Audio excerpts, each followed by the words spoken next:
નમસ્કાર દર્શક મિત્રો, સ્પીડ ન્યૂઝ 17 માં તમારું સ્વાગત છે।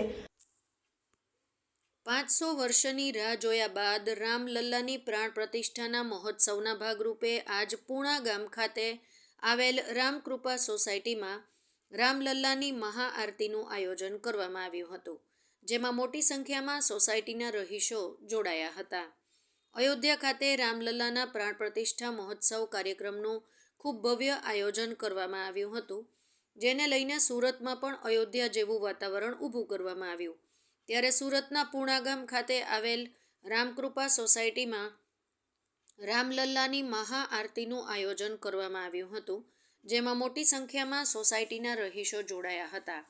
છેલ્લા ઘણા વર્ષોથી રામ મંદિરની સ્થાપના થાય તે માટે દેશના વડાપ્રધાન નરેન્દ્રભાઈ મોદીની અધ્યક્ષતામાં અયોધ્યા ખાતે રામ મંદિરમાં ભગવાન રામની પ્રાણ પ્રતિષ્ઠાનો ભવ્ય કાર્યક્રમ યોજવામાં આવ્યો હતો,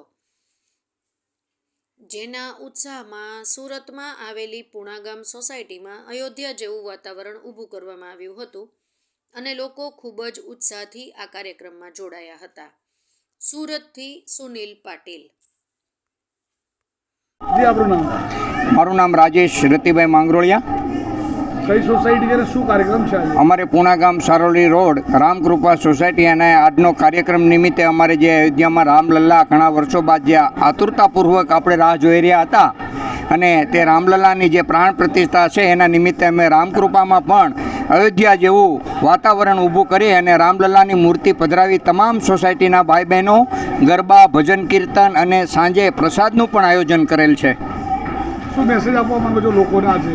બસ આજે પણ ગુજરાતમાં જે અયોધ્યા જેવું ઠેક ઠેકાણે વાતાવરણ ઊભું થયું છે તે પ્રત્યે સૌને મારા જય સિયારામ।